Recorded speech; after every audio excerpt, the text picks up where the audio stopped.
One of the hardest parts of getting older is feeling like something's off in your body, but not knowing exactly what. It's not just aging, it's often your hormones too. When they fall out of balance, everything feels off.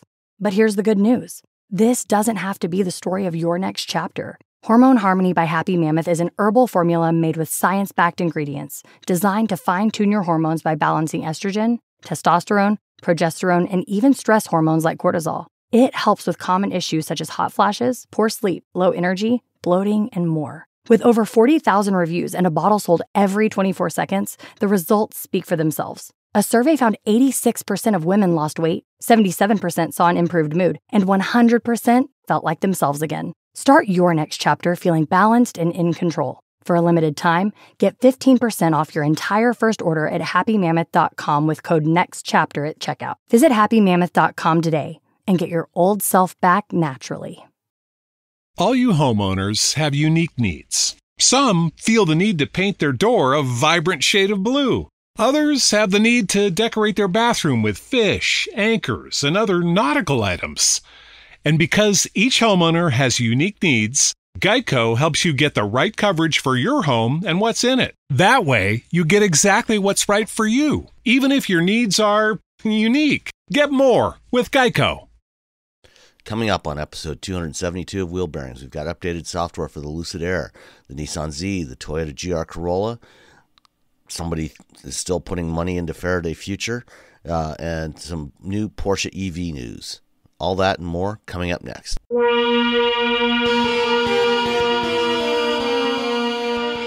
This is episode 272 of Wheel Bearings. I'm Sam Sandwich from Guidehouse Insights. And I am Roberto Baldwin from Ars Technica.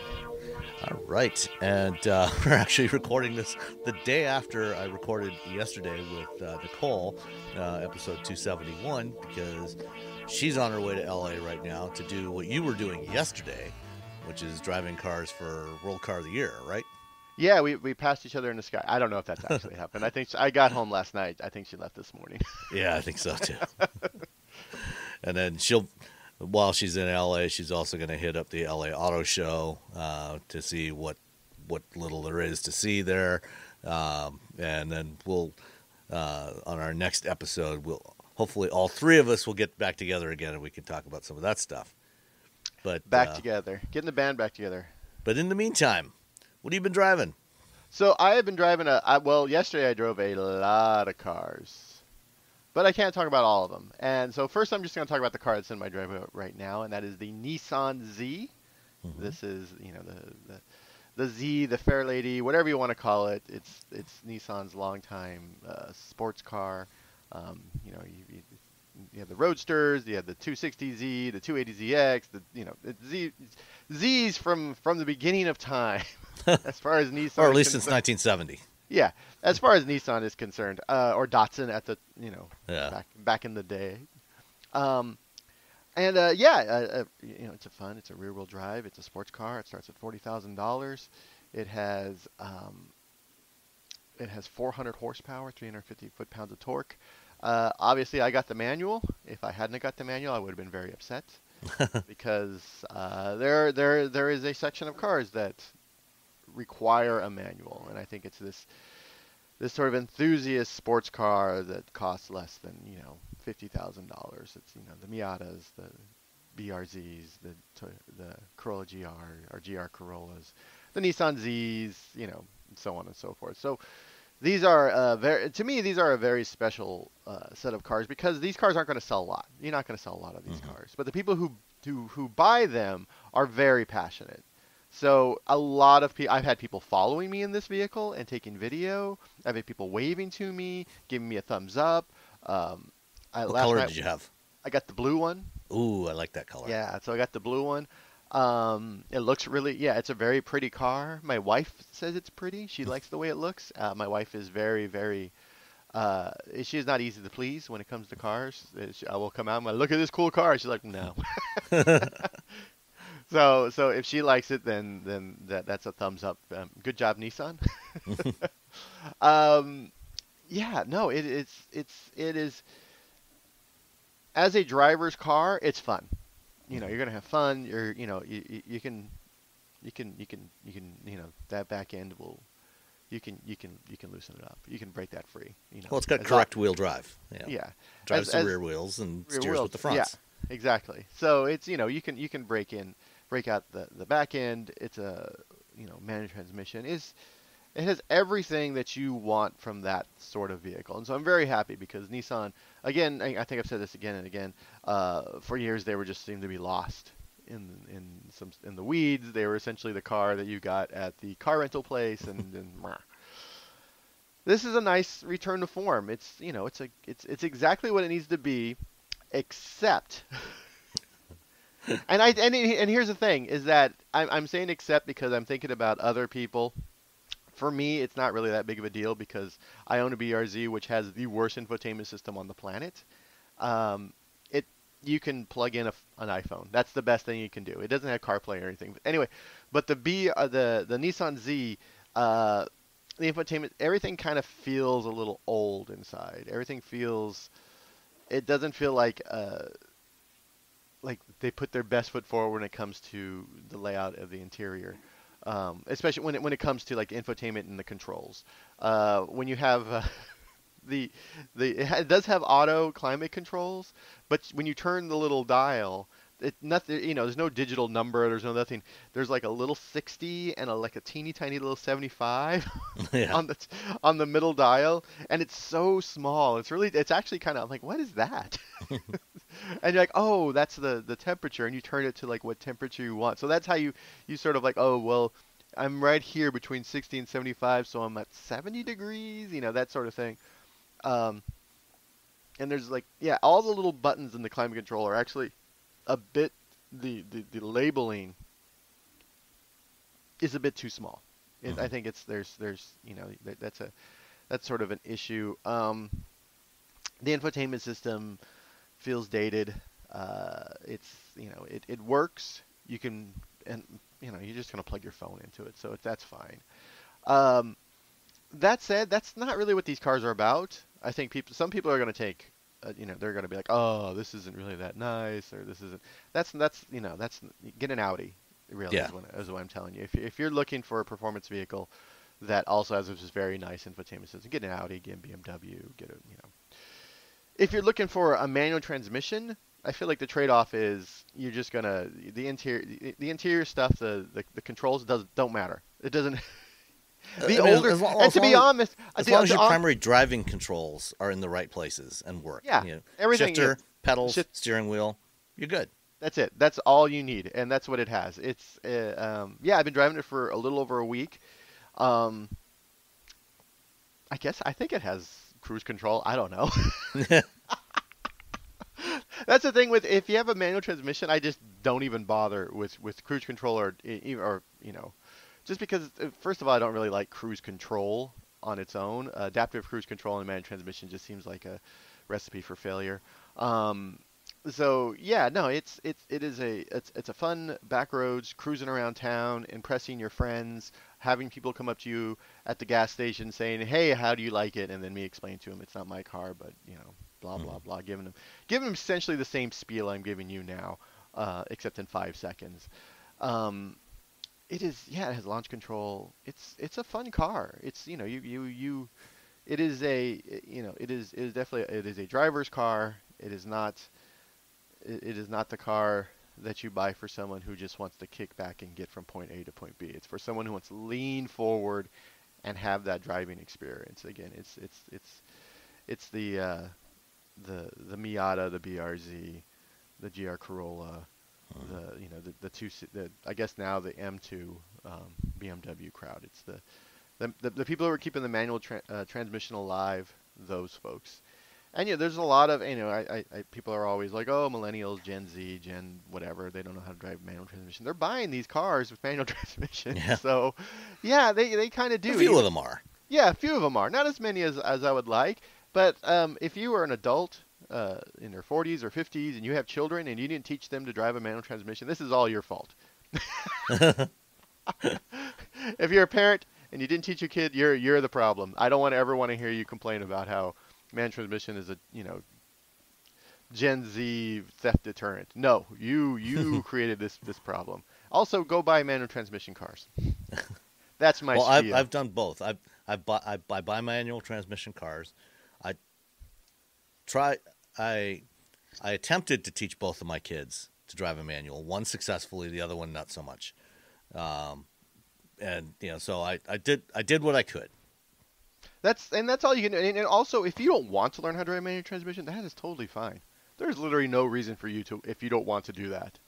And you're not less of a driver, by the way. You're not less of a car person because you can't drive a manual. You're not less of a car person because if you don't work on cars. There's all different layers of car people. Mm-hmm. It's a spectrum. It's a spectrum. There is a spectrum of car people. But yeah, it's if you love manual transmissions and you complain about manual transmissions not being available, you better go out and buy a car with a manual transmission. Period. The end. Totally agree. Couldn't agree more. And then yesterday, I just want to talk about this one car from yesterday, from my drive of like 8 different cars. I drove the 2023 Toyota GR Corolla Circuit Edition. Ooh. And that was a fun car. It's amazing how you can just pull, 300 horsepower out of a 1.6 liter 3-cylinder engine. It's got a turbo on it, obviously, to get up there, but it's got a manual transmission. I think someone turned off the rev matching, which thank God.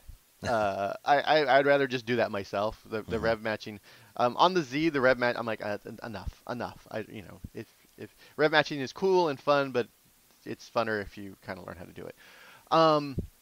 I drove that I drove the GR Corolla on Angeles Crest Highway, and it was fantastic. I cannot say enough good things about this vehicle. It is the hot hatch. It is the quintessential. It's small, it's agile, it's fast, it handles like there's no tomorrow.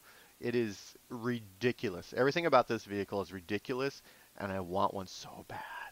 And I'd seen some people are like, oh, the GR Corolla, it's really great, and people were very excited about it when it came out, and I was just like, I like the styling of the new Corolla, the new hatchback, and I was like, oh, okay. Man, the hype, yes, the hype is real. It is a wonderful vehicle. Good luck getting one, by the way. I don't know how. I just figured this. Yeah, I'm sure they probably won't build very many of them. Yeah, which is a shame, because if people keep wanting it, you should keep building it. Don't be like, well, we're only going to sell 5,000 units, so we're only going to make. But if like 10,000 people want it, I don't know, make 10,000. I don't. Or at least 9,990 of them. Yeah. As I think I can't remember if it was Enzo Ferrari or somebody said, always build exactly one fewer than there is demand. Yeah, do that. I don't know.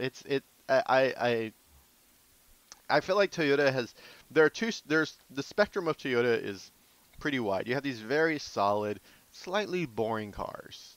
The RAV4 is a wonderful vehicle. Is it exciting? No. It's a RAV4. Yeah. The Camry, the regular Corolla, again, wonderful vehicles. Exciting? Not so much. And then on the other side, they have the Supra, they have the GR86, and now they have this GR Corolla, which, man, I had the 300 horsepower one.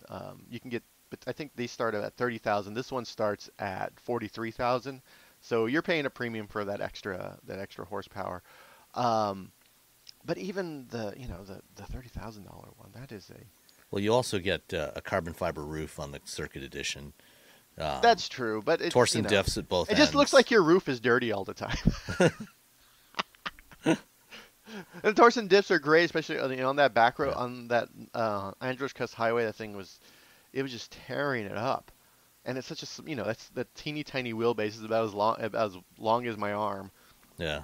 I was just like, it was tearing up the road, and then I kept getting stuck behind Porsche people who don't know how to drive, and people who are just commuting on that road, which I always feel bad for those people because they're always just like, these idiots again. So I'm just trying to get to work, and these idiots in their GR Corollas. Would you take this or a Civic Type R? Oh, I would take this. Yeah. Yeah, I love the Civic Type R. I think the way they have I don't know what sort of magician or sorcerer or whoever who got rid of like all, at least reduced understeer. I don't know how they did that. They're just magicians over there at Honda to do that.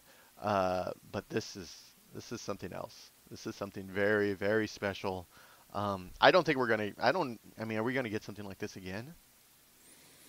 I would be surprised. Yeah, I think this is. I would be surprised if there's a second generation of this car. Yeah, and who else is gonna make something like this? I mean, we have WRX, which is the WRX, but this is this is next level insanity.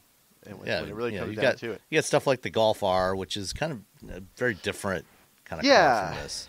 I think the Golf R has been very smoothed out over the last 2 generations, which is, I think for your average sort of enthusiast, you just want like, hey, I got the Golf R, that's fine. But for the hardcore people who bought the Golf R because of this sort of white knuckling, like shoving, tossing it in the second gear, and then those folks are, they're slightly disappointed.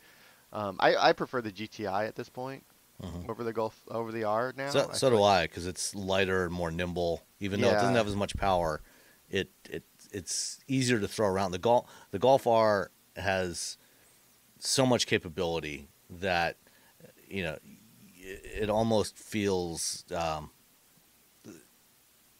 it's too smooth. It feels like it's running on rails. Yeah, it feels a little. It doesn't have that sort of that white knuckling. There's none of that edginess. Yeah, the edginess is sort of gone. It's a wonderful car, and if you're looking for a performance all-wheel drive vehicle that you're going to have fun in, but you're not, but you're also going to feel a bit safe. Yeah. The Golf R is the one. That's the it's the safer choice between that and the GR. The GR Corolla, you're just like, oh my god, let's try this a little bit faster. Let's try this a little bit quicker. Let's try this a little bit tighter. And he's just like, yeah, let's do this. It's like your crazy meth-addled, like college roommate who kept talking you into going to raves. And then if that circuit edition's not enough for you, there's also the Morizo edition, which they announced at the Toyota Palooza in June, where Morizo is the nickname of Akio Toyota. Oh yeah. And so this one is a lighter weight version. It has the same power, same 300 horsepower. But it's a 2-seater. They took out the back seat. They added some stiffening stuff, and it's manual only. It's got front brake cooling ducts, different seats in it with stiffer bolsters, bigger bolsters, and holes for a 4-point harness. So that's your track car. That's the car you're taking to the track. Yeah. But they're only going to have 200 of those in the U.S. And it's already sold out, I'm sure. Almost certainly, yeah. So yeah, the Circuit Edition, fantastic. I mean, I haven't driven the entry level version, but I'm sure it's fine. I think you're going to have just as much fun in that vehicle as you would in this one. Especially if you're younger and you're sort of newer to this sort of driving experience, maybe don't get the most powerful one. Get the work your way. They're actually all the same 300 horsepower. Oh, they are? Oh, I thought the other one was a little bit there's no extra power, just some suspension tweaks, I think different tires. Well, never mind then. Then ignore me. Ignore everything I just said. Either way. You do get slightly more torque. So the core is 273 foot-pounds, and the circuit's also 273. So the circuit's exactly the same. The Morizo has 295 foot-pounds of torque. So you get an extra 22 foot-pounds of torque. Same horsepower. A little extra something. Yeah. Buy this car. If you have the money and you like driving and you're into performance driving and into hot hatches, Americans are always, people are, oh, there's no hatchbacks. I'm like, have you seen? There's a Golf right there. Yeah. People are like, how come no one ever sells a hatchback? And I'm just looking at the Golf. I'm like, what do you mean? What do you mean there's no hatch there? And then they bring hatchbacks and then no one buys them and then they go away and then we all have SUVs. So you have to. You can't complain if you're not buying. And if you are buying and you're like me and you're just like, oh, well, I am buying, but I can't get my friends to buy, then I understand. I'm sorry. Yeah. All right. I had actually had it the last time that you and I talked, a little over a week ago. the Lucid Air. Again, I had it back in September when I was out in California for a couple of days. Drove it from LA up to Santa Barbara and back with a detour through some canyons. At that time, the car still had the original version of the infotainment software in it. And about 3 or so weeks ago, Lucid put out a completely updated version of the software with they basically almost completely rewrote it from the ground up, added a bunch of new features. 90%. Yeah. Just for the infotainment system, 90% of the code is new. Yeah. So, because of an issue I had that I think I talked about before, where at one point the system had completely locked up on me, Lucid reached out and said, "Hey, we've got a car in Detroit. It's got the new software in it. We'd like to get you in it for a couple of days to try it out so you can see what the new UX 2.0 is like." And I said, "Well, okay, if you twist my arm and you insist, I will drive it again for a couple of days." Fine. If you're going to make me drive another Lucid. And so this was, again, a Grand Touring. And this was on the 21-inch wheels. So there's two variants of the Grand Touring that are available right now. And I think later this week, as we're recording, I think on Wednesday or Thursday, Lucid's going to be officially announcing the base Pure Edition, and I forget what the other trim level is. Just Touring. Touring, yeah. So the Pure and the Touring. But the Grand Touring has two variants. The standard Grand Touring has 819 horsepower. And if that's not enough for you, and what the hell's wrong with you if it's not enough for you in a car like this, you can get the Grand Touring Performance with 1,050 horsepower. And I had the variant with the 21-inch wheels. And if you live somewhere in northern parts of the country where they get winter weather and correspondingly terrible roads, and you want to get a Lucid, and actually this is not just about Lucid. I would say pretty much any car. Don't get the biggest wheels and tires you can get. Don't, or at least not the biggest wheels with the absolute least amount of sidewall. It looks cool when it's sitting there, but if you look at a pothole, there's a good chance you're going to break a tire or bend a wheel. You're going to go where you look, by the way. So if you look at the pothole, you're just going to drive right into it. And, so I went out to dinner with my wife, and coming back, hit a pothole, which was not a particularly big pothole by Southeast Michigan standards.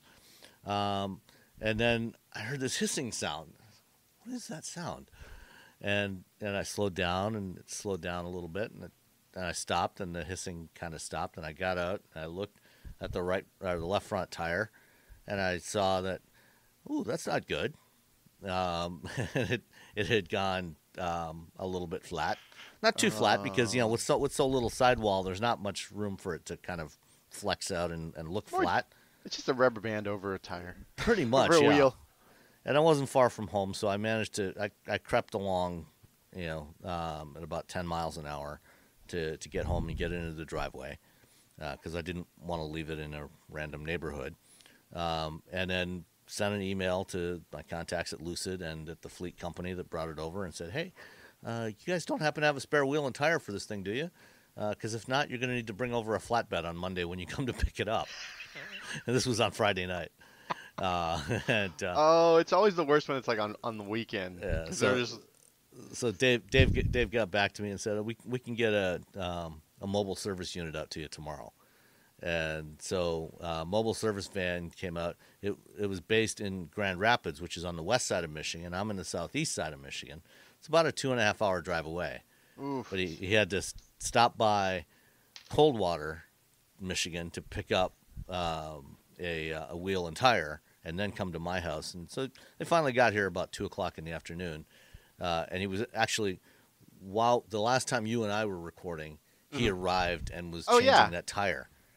And so then after he left, then I was able to drive it some more, and I made sure to be more careful about the potholes and stuff.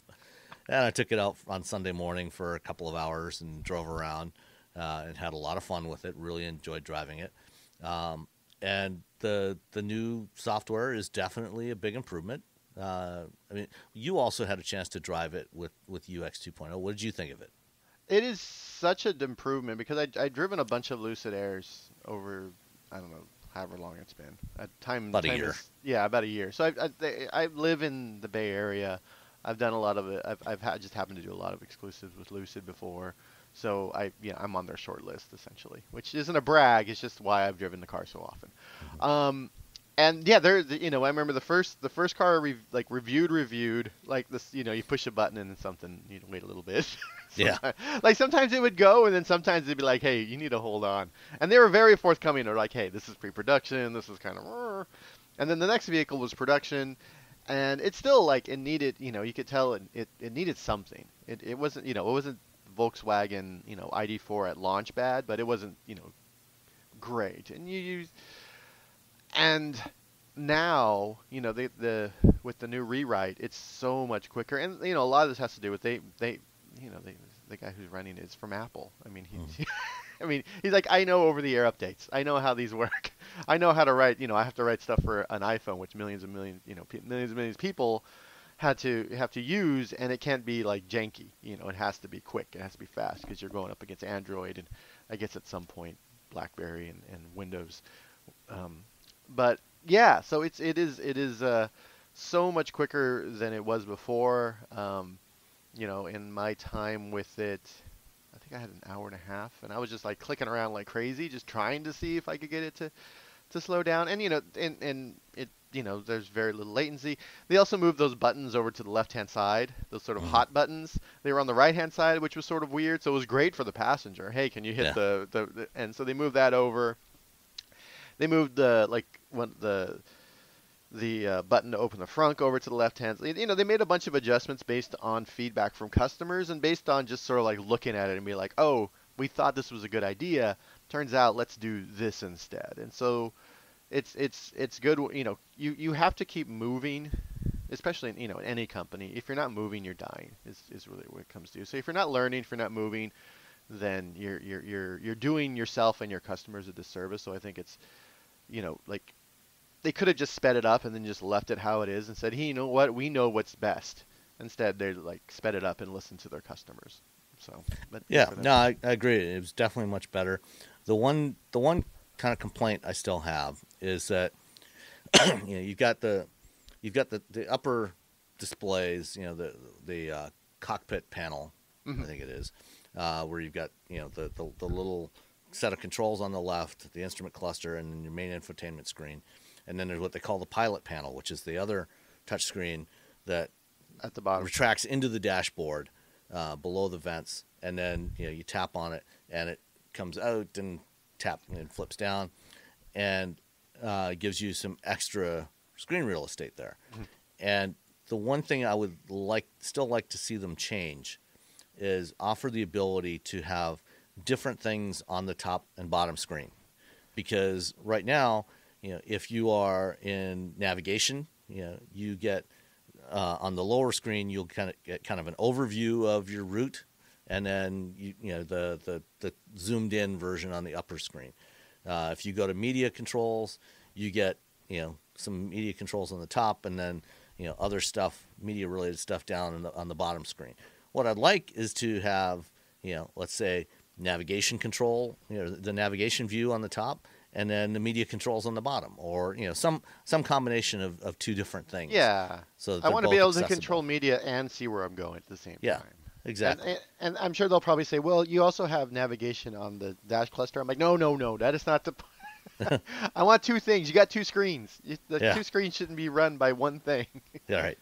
But other than that, I mean, and that's a relatively minor quibble. I mean, this is still a fantastic car. I still really like driving this car. I love the way it looks. I love the way everything feels inside. And I think that they've done a pretty nice job of balancing, stuff that's in the touchscreen interface and some physical controls. You've got a row of switches across the middle of the dash for the temperature and fan speed for the front passenger and driver, and then the volume control in the middle there. So you don't have to go searching in the cluster or in the touchscreens for that. Some of the controls for the wipers, like for wiper speed for the intermittent wipers, is in the touch interface, but your basic controls to turn it on and off and stuff is on the stock. And same thing goes with the or actually it's on the I think it's on the left-hand side, that little left-hand side control panel for the wipers. But at any rate, the stuff is mostly readily accessible, and you don't have to go digging for the most part through multiple layers of menus. So they're good job, Lucid. You're moving in the right direction. It's improving. It's gotten a lot better, and looking forward to UX 3.0. When you'll be able to have music and the map on the thing. Exactly. That's all we want. We just want two things at once. Yeah. So that's the Lucid Air Grand Touring, $154,000. The Pure, which is going to be coming out soon, I think it's going to start around $88,000. There's also the Grand Touring Performance with 1,050 horsepower, and then the Sapphire, which is coming out. What was that? Next year? Next summer, fall? Yeah, something. Yeah, 1,200 over 1,200. 1,200 horsepower, and it's just it's just okay. Yeah. 3 motors, 1,200 horsepower. 0 to 60 in under 2 seconds. Okay, Yeah. Sure. Like that. Whatever. At some point, yeah. 3 seconds, 2 seconds. It doesn't matter anymore. Yeah, it's irrelevant at that point. The 0 to, I think I wrote somewhere I wrote this week that the 0 to 60 wars are over. It doesn't matter anymore. It's not a thing that we should even be concerned about, because everything can go. The EV6 can outrun a Huracan. So. Yeah. One other thing that is not directly related to Lucid, but while I had it, I took it over to the EA station because I wanted to see how fast it would charge, and I got over there, and both of the 350 kilowatt chargers were in use. One was being used, and there was a couple of 150s that were not being used. One was being used by a Polestar 2. The other one was being used by a Chevy Bolt.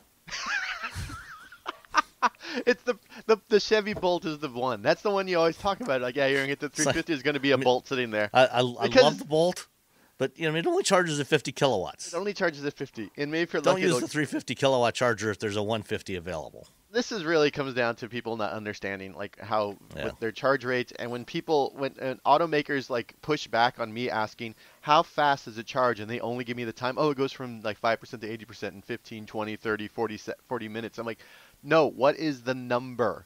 Because people need to know the number when they go to the charging station. Electrify America is going to fix that, because they're going to put hypercharge and ultracharge stickers on those chargers, so that'll fix everything.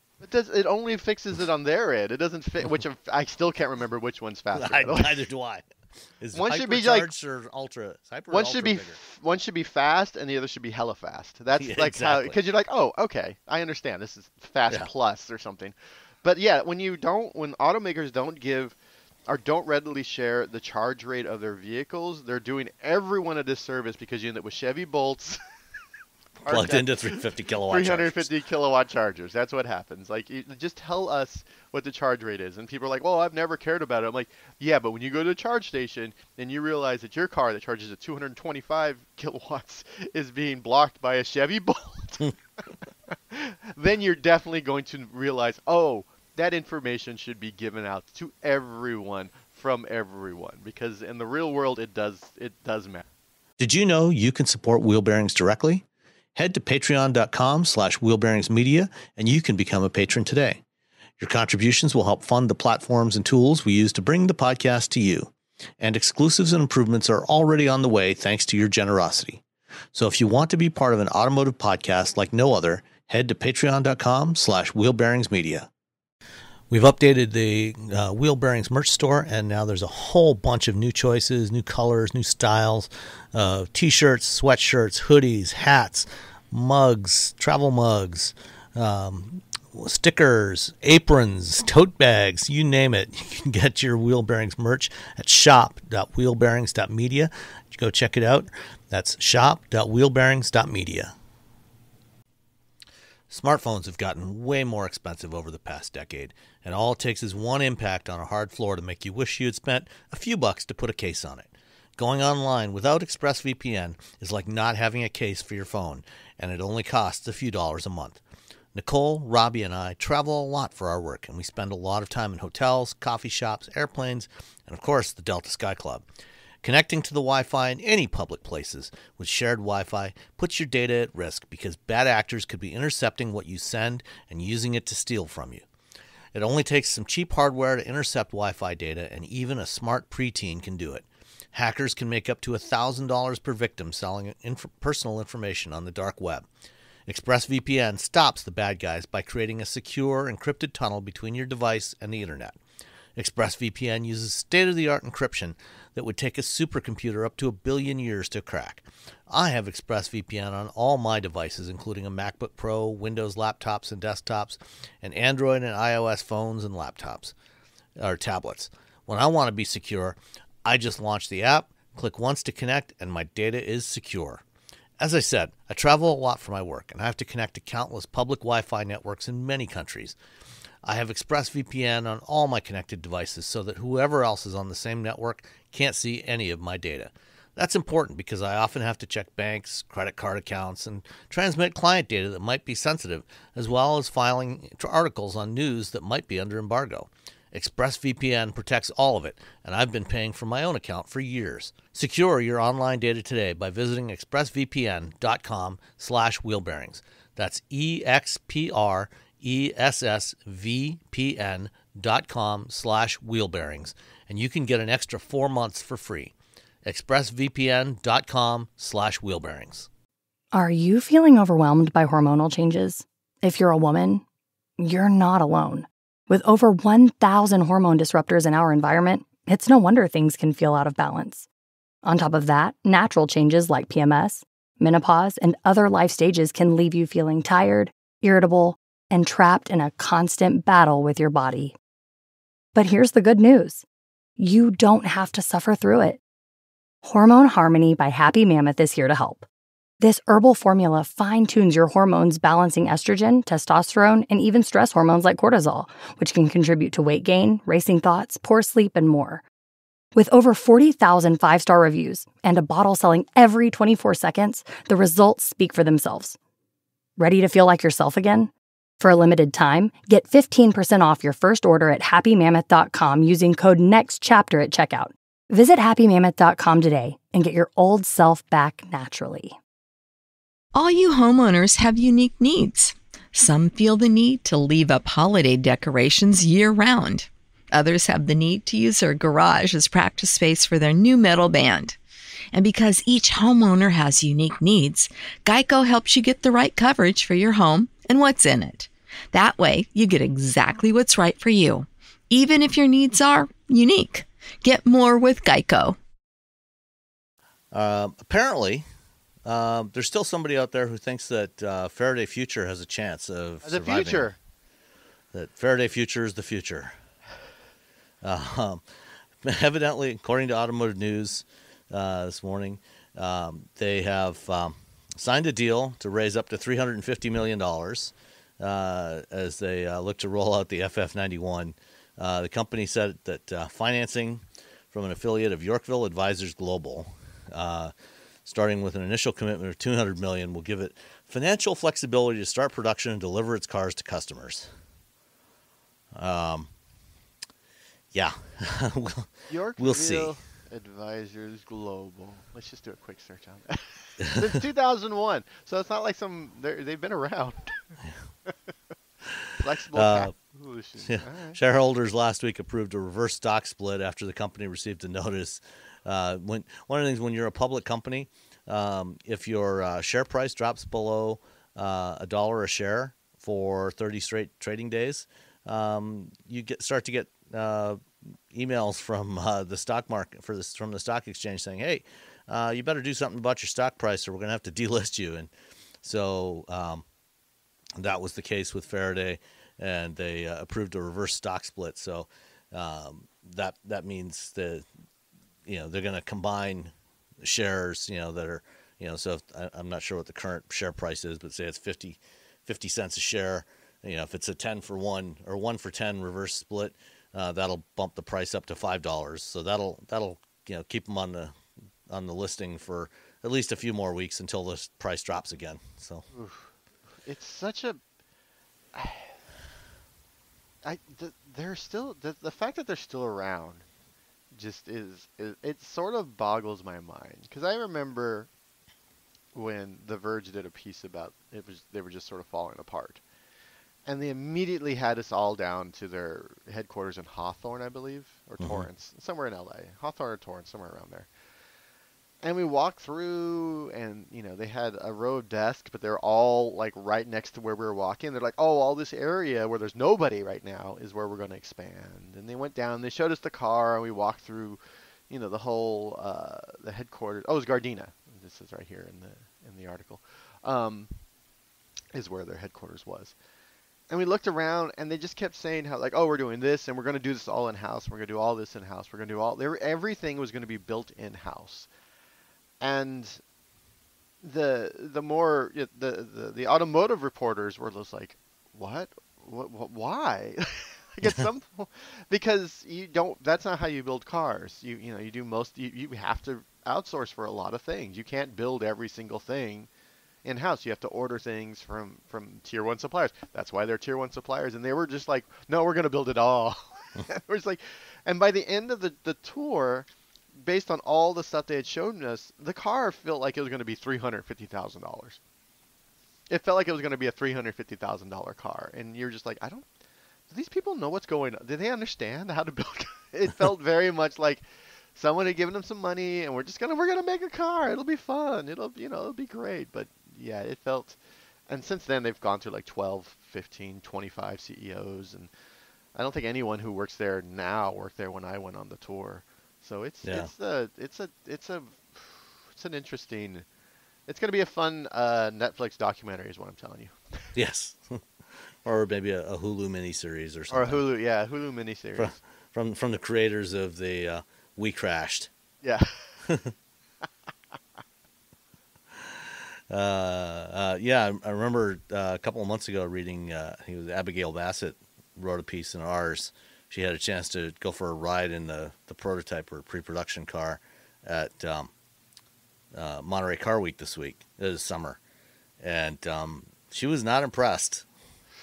Yeah, no, she was just like, because we've had so much time to work on this car. I in that tour back in, God, who knows when, they had us ride in mules. They had all-wheel drive mules. They were very proud that they were all-wheel drive.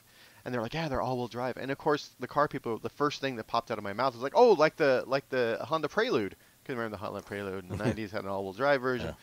And they're like, no, like the, and they're trying to come up with a newer vehicle. And of course, we all, and I think they thought that that the Prelude was a great car. That no generation of Prelude was bad. But they were just like, no, because they were they wanted us to align it with a luxury brand, and they drove us around, and we're like, okay, that's great. We're in essentially a mule with like no interior, no nothing, on a parking lot. But yeah, it's been a minute, and we still don't have a car, and I don't know. We'll see. Maybe in 5 more years we'll have the F1. We'll see. I'm not holding my breath. Yeah. No one should be holding their breath for an FF1. Or whatever it's called now. So last week you went to Italy.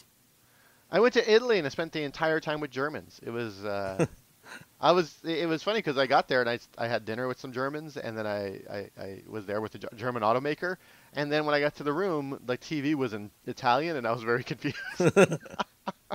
Did they at least feed you Italian food?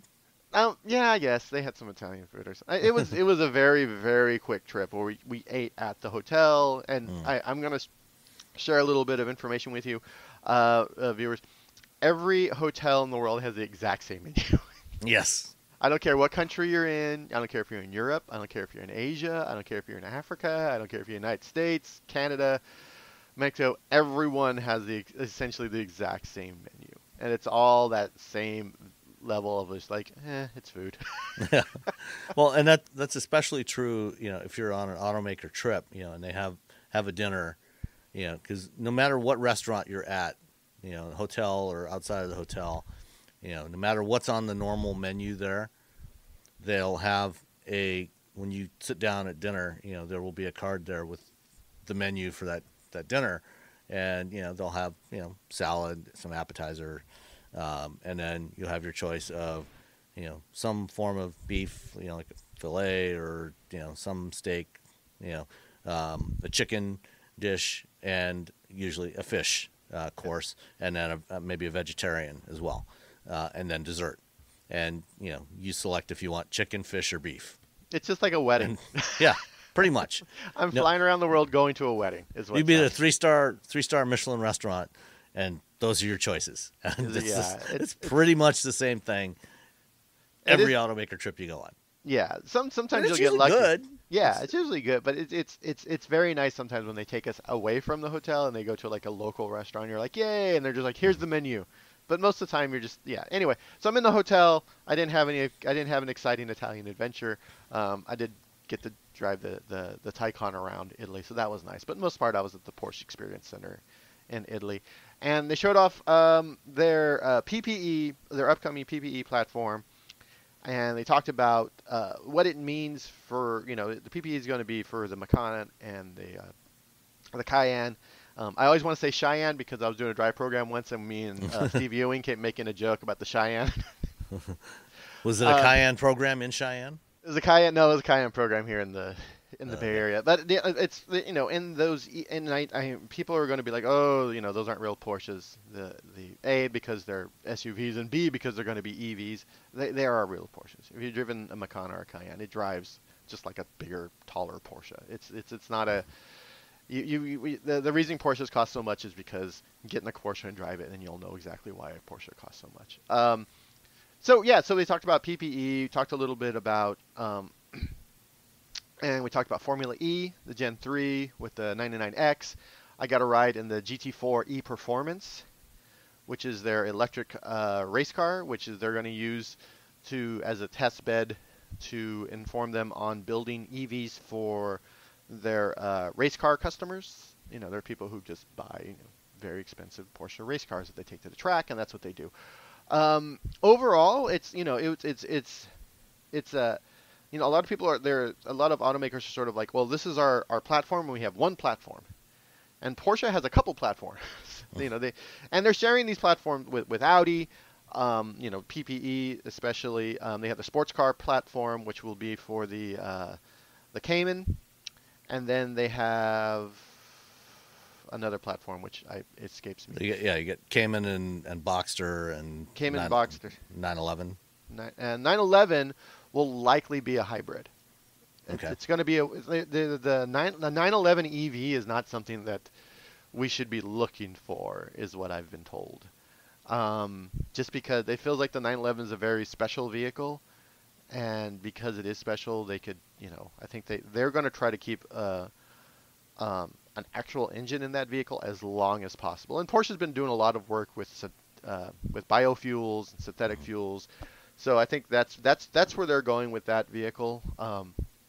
So don't look, don't be on the lookout for a complete EV 911, at least not for a very long time.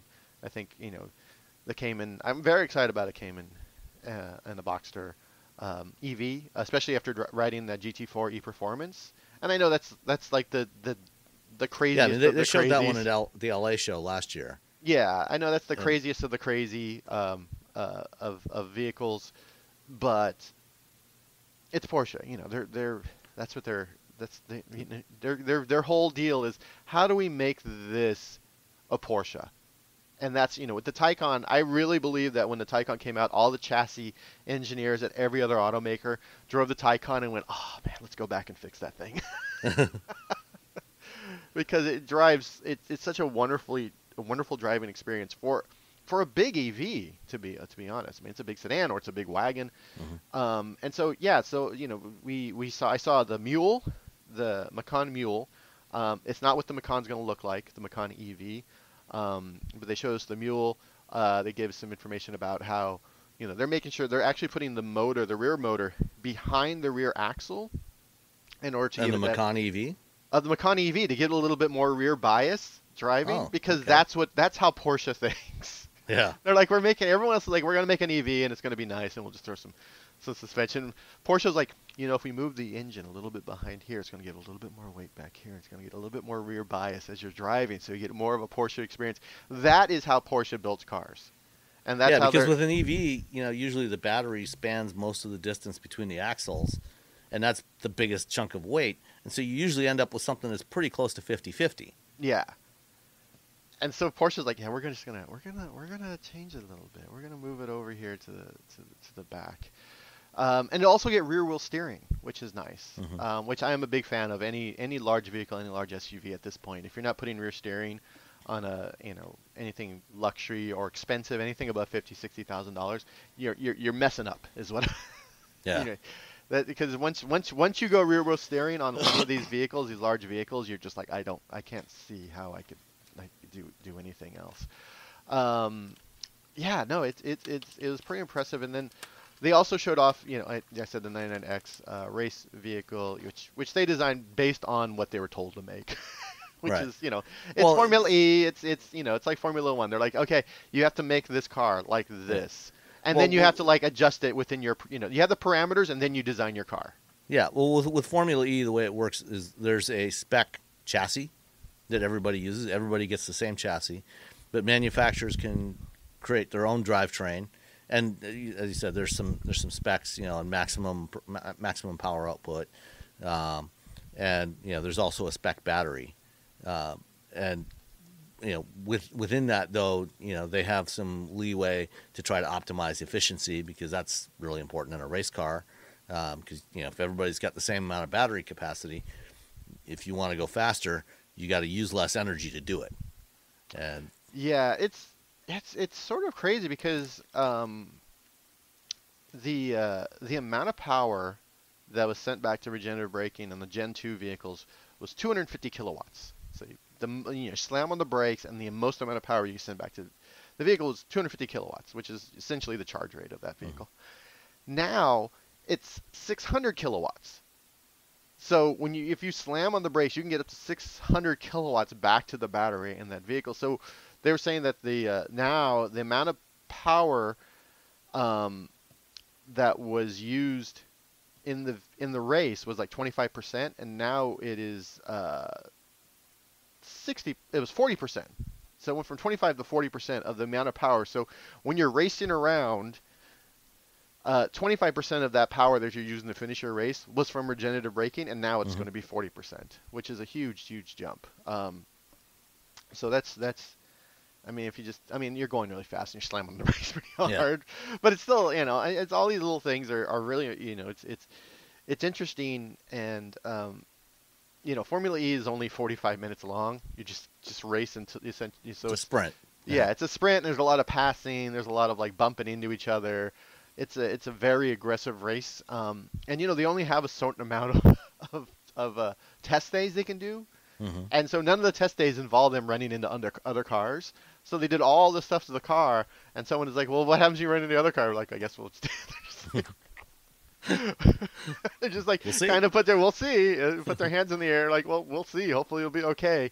But it's such a, it's really interesting. And I think, I did a video about it, and I talk about how, Formula One is the big one. You got Lewis Hamilton, you got, and you had the Netflix series, but Formula E, I've been to one race, and it's just so bonkers. Just like, we gotta go. Yeah, it's just... it is pretty wild. I went to the New York race in 2019, and it's pretty intense. Seeing those cars, because they're on street circuits. They're very tight street circuits, and they're not as fast as Formula One cars, but they look really cool. They make a really wild sound. They sound kind of like Star Wars TIE fighters. But you mentioned the amount of regen braking they're getting now, and I think a big reason why it's getting so much more. The last car, the old cars, only had the motor generator unit on the rear axle. The rear wheel drive race cars, they only had the motor on the rear axle. There's a limit to how much regen braking you can do on the rear, because as you brake, you get weight transfer off the rear axle, and if you brake too hard on the rear axle, then the car gets unstable and back end swings around. And so now they've added a motor generator unit on the front axle, which is not being used for all-wheel drive. It's just being used for regen. So you're getting all this regen off the front axle. So you can do a lot more regen. As I understand, there's not even any friction brakes on the rear axle now, right? On the new car? I don't think so. Yeah, no, yeah. I was very confused by the press release. It was like, there's two powertrains, one in the front and one in the back. I'm like, wait, what? And then finally they had to explain to me, they're like, it's not all-wheel drive. I'm like, oh, it's only for regenerative braking. I'm like, oh, okay, that makes more sense, because it's like, so they're harvesting power from the front wheels and then putting it back out the back. Yeah, so it's all this information that Porsche is learning from the GT4 E Performance, from the Taycan, and from Formula E, they're going to be putting in these upcoming platforms, because that's who Porsche is. And based on like how nice the Taycan is, and it's been out for a couple of years now. If you have any, I don't have any real concerns about driving an EV Porsche in the future. I feel like this is a company that really understands who they are, what they should be building, and their their transfer or their evolution into EVs it seems like I know it's a couple different platforms, but that's a smart play for them. So when is the Macan EV going to come out? The Macan EV comes out, I believe, next year. Hold on, I'm looking at my notes. I have so many notes for so many things going on. Oh, where is it at? When the 2024 when the Macan hits the market. So we'll probably see it next year and then go to sale the year after. Yeah, they'll unveil it somewhere, and then we'll see it on the streets in 2024 at some point, and then we can see how PPE really works out. Okay, cool. All right, we have one listener email, and as I mentioned last time when I was recording with Nicole, given all the chaos going on at Twitter, I want to remind everybody that Twitter is not the only way to send us your questions and comments. You can also email us at feedback@wheelbearings.media, and that gives you, if you want to ask a little bit longer question or a little more detail, you can do that. I think I'm also going to probably set up a Discord server for Wheel Bearings, so you'll be able to provide feedback that way as well. And we got one email, Jonathan Bonesteel, already listened to the episode that I recorded with Nicole yesterday, after I put it out last night, and sent in an email this morning.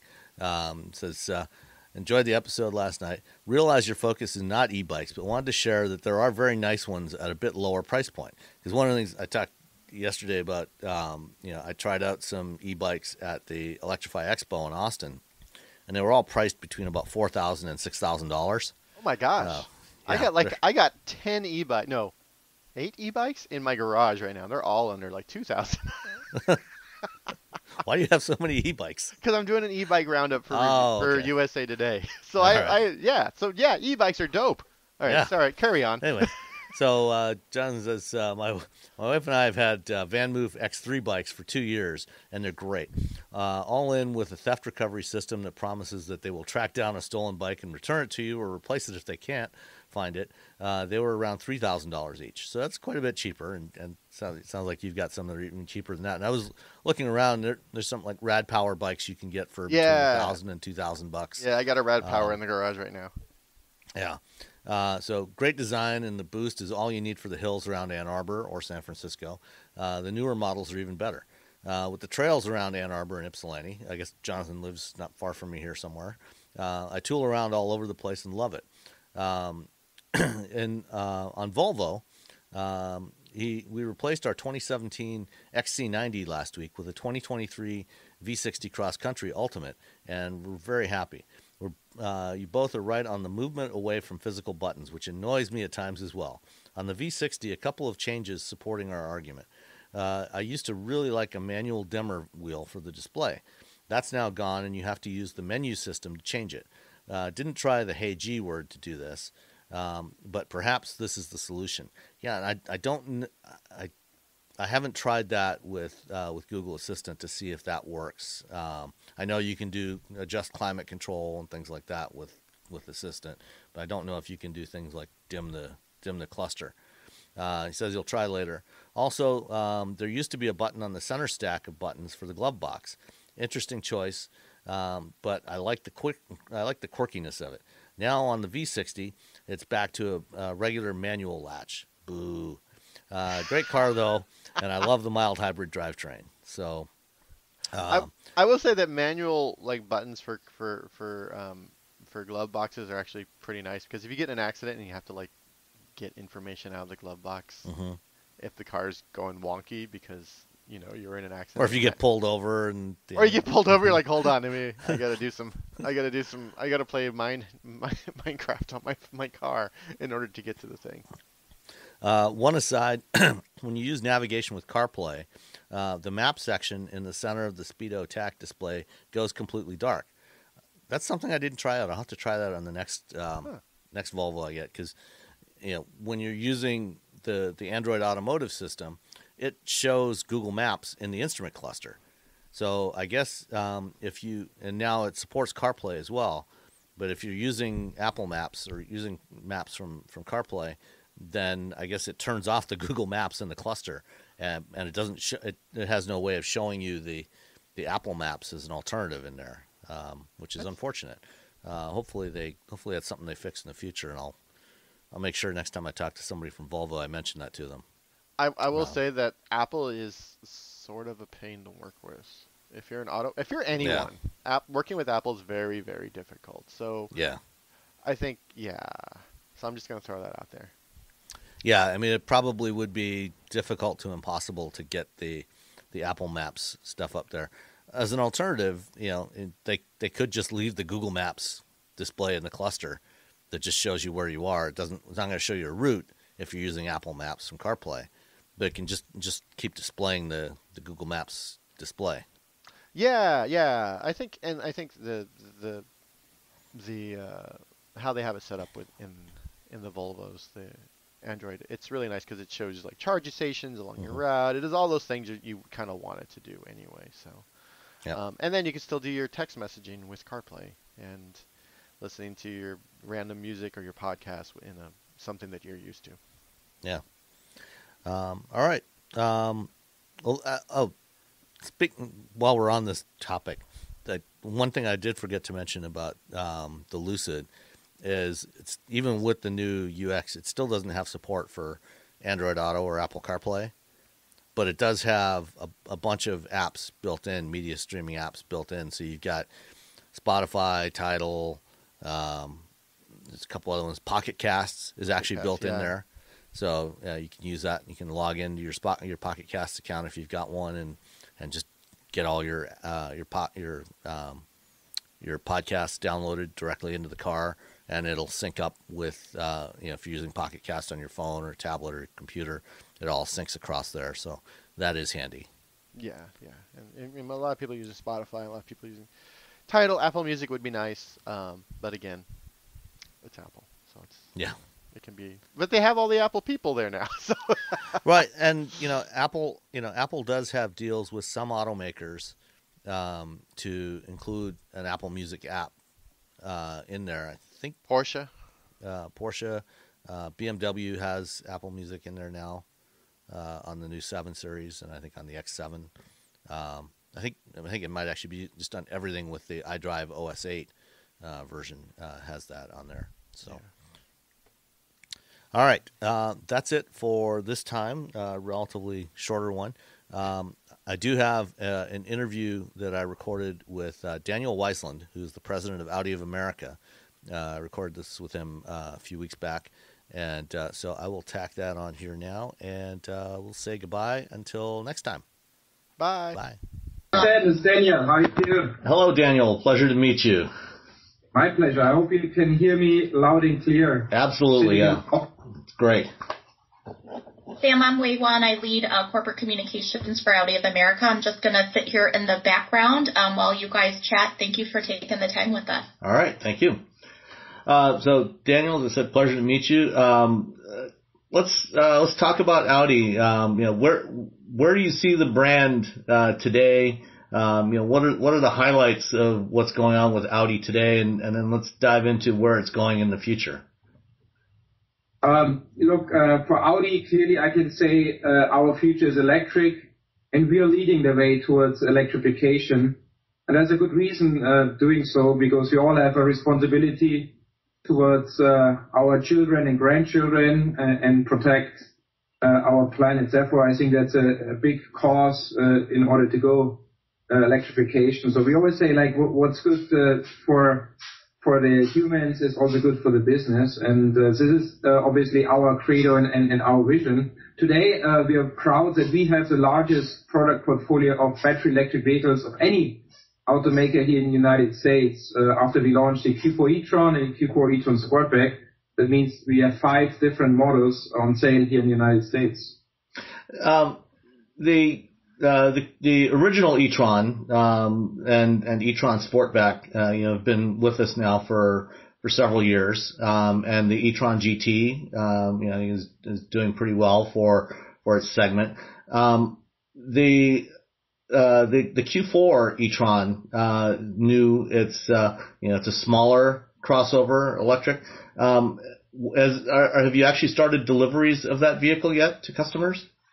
Yes, we did start already deliveries to customers. However, we see a lot higher demands than we expected initially when we planned this product and production of that.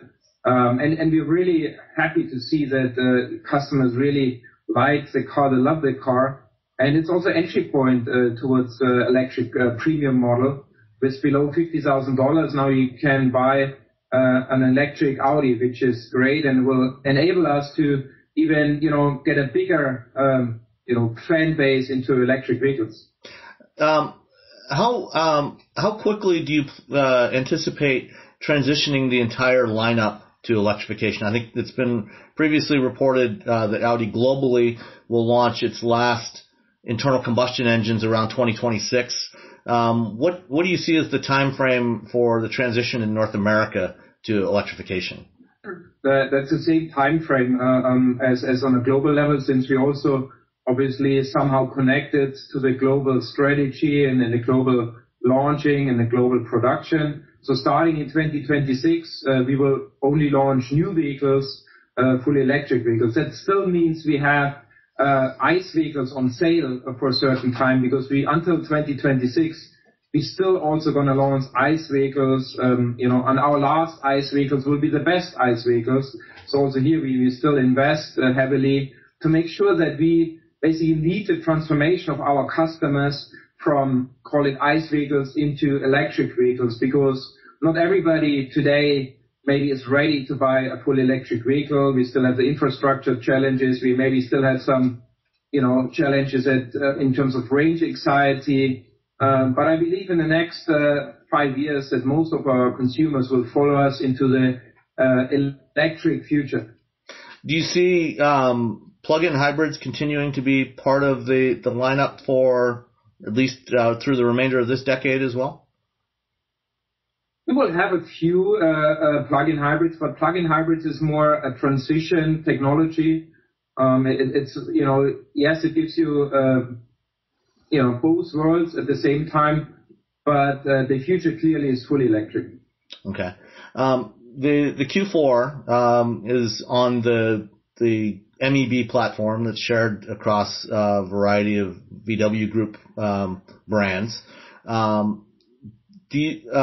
How many EV platforms do you anticipate having? You've also got the new PPE platform that's coming up that you've been collaborating with Porsche on. How many EV platforms do you think are needed to support the entire Audi lineup? I think you need to constantly develop your platforms. You can't rely on 1, 2, 3 platforms for the rest of the decade or even beyond 2030. So we constantly need to develop and re-engineer those platforms.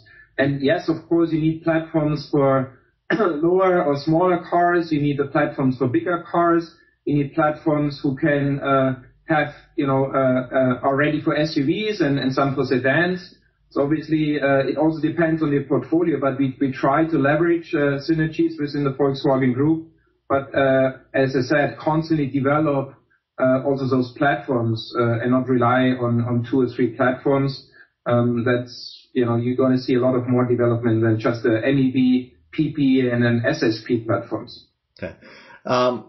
The Q5 e-tron plug-in hybrid is already produced in Mexico.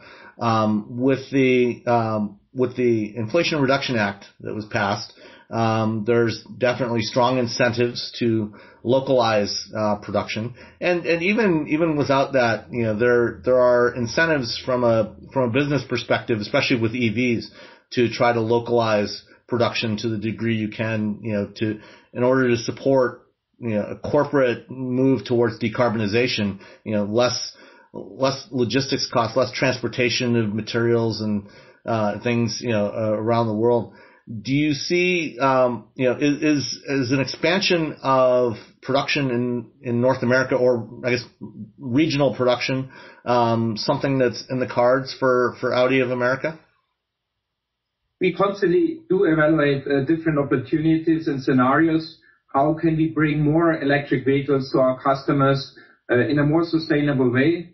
And it's not just in terms of production, where we produce those cars. It's also about what kind of materials we use. Where do we source those materials? And as you know, probably the group also just signed an agreement with the Canadian government a few weeks ago how to source materials in a sustainable way.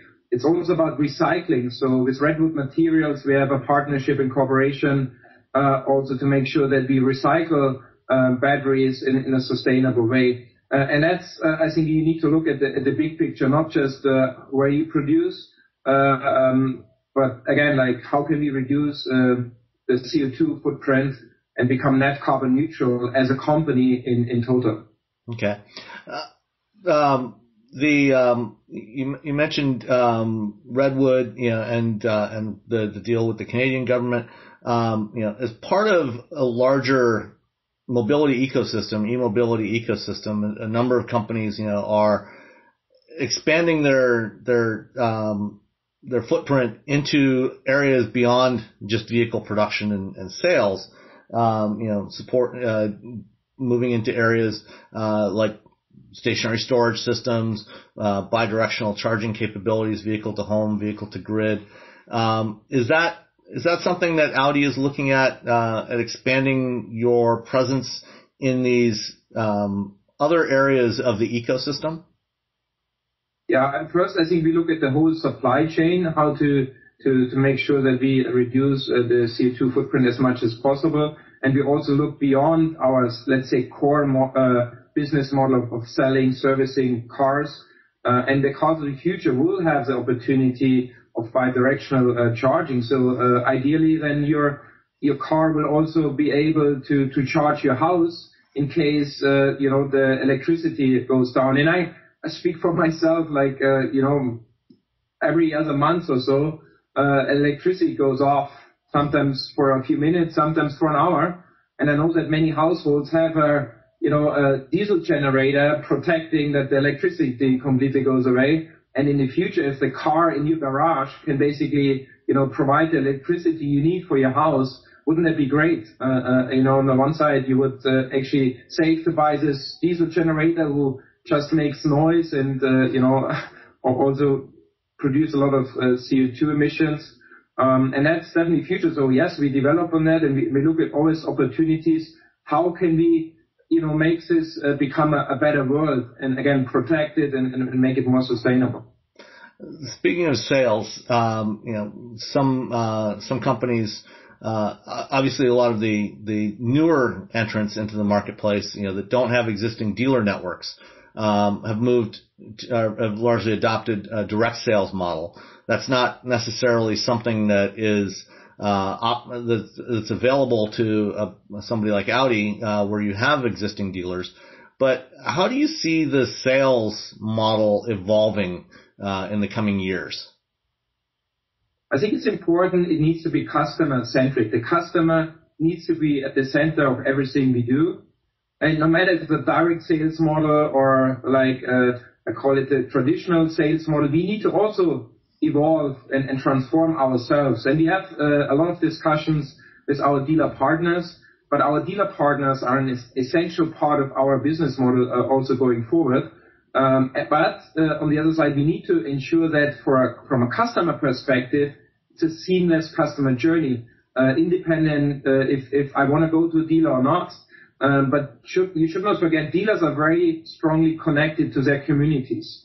Dealers are ambassadors for the Audi brand, and still many of our customers like to have the human touch as part of their investment into a vehicle. You should not forget also buying an electric car or buying a car in general is usually the second biggest investment after buying a house or a condo. And therefore many customers still want to touch and feel things. They also want to, have the confidence that when I have a problem with my car, I have somebody taking care of me and my car. And some of those new players you mentioned don't have the ability. So I think for us, it's a big asset we have and we shouldn't give it up. But yes, we need to also make sure that we evolve the way we're doing business and become more customer centric. You mentioned the human touch. Do you think that for a premium brand like Audi, as opposed to a more lower cost, more mainstream brand, that is there a difference, for the customers of those brands? Do the premium customer maybe want more of that versus somebody who's buying a lower priced vehicle? I would say every customer is different, independent of, let's say, household income, independent of what car they want to buy. Even if you compare two Audi e-tron buyers, I'm sure they all have different expectations. And that's the key of success going forward, that you're able to deliver according to the expectations of our customer.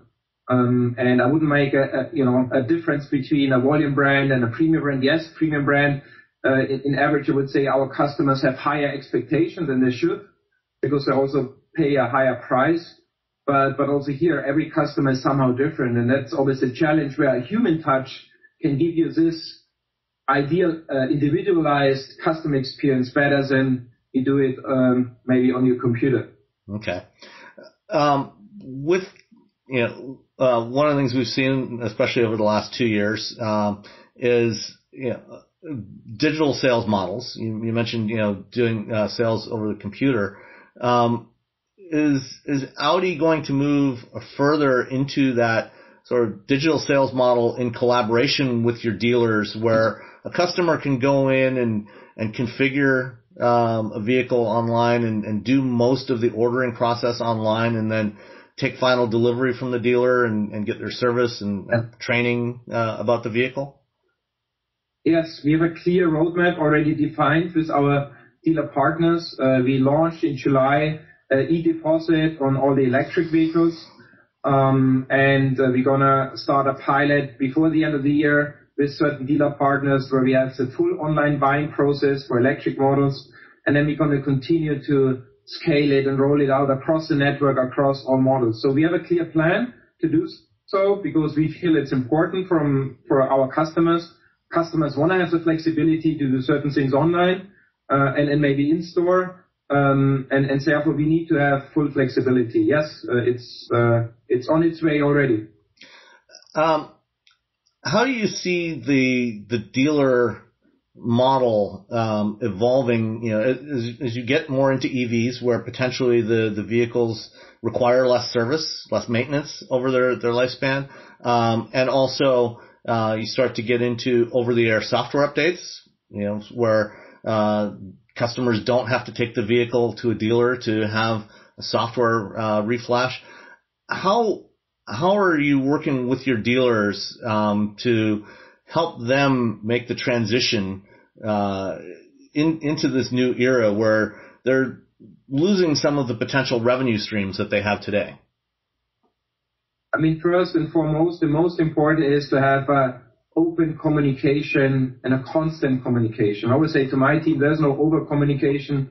We need to make sure that you bring your dealer partners along the way. And actually, they're looking towards us for a clear direction into the future for the next 5-10 years and even beyond, because they're all heavily invested into the Audi brand. They have multi-million dollar investments in their dealerships, and we need them too, also in the future. So there are certain aspects of the business which maybe in the future will change, but I can tell you we have lots of opportunities where today we're not really exploiting those opportunities. We're losing many customers, like after maybe the warranty expires, and we're losing more customers if the car gets maybe 8, 9, 10 years old. And how can we keep those customers, those Audi fans in the family for lifetime? This is definitely a topic we can constantly discuss with our dealer partners, and over-the-air updates like on software. This is again helping our customers to save time. It's a lot easier, and also actually helps our dealerships in their capacity. Right now we have so many capacity constraints at the dealerships to really service cars, and on top, if the customer comes in for those software updates, if we in the future can do that over the air, it also helps the business model of our dealers. Okay. Another part of the EV customer experience is charging, which we touched on a little bit earlier. Obviously, as part of Volkswagen of America, you've got Electrify America within the group. But in Europe and Germany, for example, I believe it was Audi has shown off as prototype of the charging hub, where you have a lounge, upstairs, and you have the chargers downstairs, and customers can go in and sit and relax and have a coffee. Do you see that? Do you expect Audi of America to perhaps invest in some of that, either in addition to what Electrify America is doing, or perhaps in partnership with EA, setting up some of those sorts of charging stations? We're also looking at opportunities. Again, we would always do that in partnership with Electrify America as it's part of the Volkswagen Group. But don't make any mistake. I mean, you can't have those hubs all over the country. Germany is a lot smaller than the US is.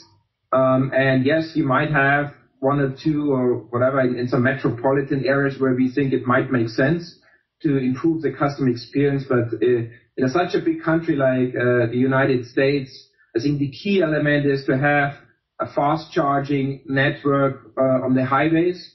And for the rest, we see it already today, more than 80% of our customers charge at home. And therefore those charging hubs where you spend hours, again, it would not work at the majority of the countries, especially in the countryside. So therefore our focus is, yes, home charging, priority number 1, fast charging on the highways, and then maybe we have a few pilots where we think, okay, that might make sense to have a charging hub similar like what they have in Nuremberg in Germany. Okay. Speaking of home charging, one of the interesting technology areas that's a lot of people have had interest in but hasn't really gained much traction so far is wireless charging. Is that something that Audi is looking at, particularly as you have premium customers that might be willing to pay a premium for that convenience? Is that something we might expect to see in Audi EVs in the coming years? Again, I think it depends on the customer needs and requirements. You should not forget inductive charging you're referring to. First of all, the investment is a complete different investment levels than you would have with a charger or a wall box. And then inductive charging usually, and I'm not the engineer, but inductive charging, I think it's not as efficient as it is with a cable to the wall box. But again, those technology might evolve going forward. But the possibility does exist. I know that we have those prototypes of cars already tested. But again, ultimately it's what the customer needs and expect. And so far, I haven't heard any customer screaming for inductive charging. So right now we see the wall box as the preferred solution for home charging. Okay. Looking at the Audi portfolio in North America. Are you satisfied with the portfolio of products, at least in terms of the form factors, different segments that you're in? And do you see any opportunities that you're missing or that you would like to grow the Audi brand into, or perhaps, segments that, maybe Audi doesn't need to be in that it is in today? So definitely our key objective is to transform our existing portfolio towards a more electric portfolio. And as I mentioned at the beginning, today we have already the largest product portfolio of any automaker if it comes to battery electric vehicles. And ultimately we want to be present in every segment which is relevant for our premium customers. And yes, there's a lot of investment happening until 2025.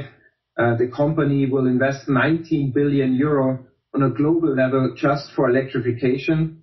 And that will enable us to bring a lot more electric vehicles to the market, and then ideally have a car at every price point, at every kind of shape segmentation, which is relevant for our premium customers. Okay. One last topic I'd like to delve into. Back in 2018, when the current generation A8 was launched, one of the features that was talked about, at least in Europe, was Traffic Jam Pilot, a level 3 type of driving assistance, partially automated system. That never made it to the U.S. market. I don't think it ever really got deployed in Europe either. We're starting to see some of your competitors starting to launch similar systems now. And what do you see as for automated driving within the Audi consumer portfolio? What's your strategy for that? I think it's very important that we continue to develop and invest in autonomous driving assistant features. And we have already today certain autonomous driving assistant features, call it level 2 or level 2 plus. And we continue to invest in that. But also one thing which is very, very, very important for us is we're only going to launch something if it's 100% safe and secure for our customers to drive. We would not risk or jeopardize our brand image by launching something where then I see in the headline somebody was killed in a car driving an autopilot, and the autopilot didn't recognize a truck in front of him because for whatever reason.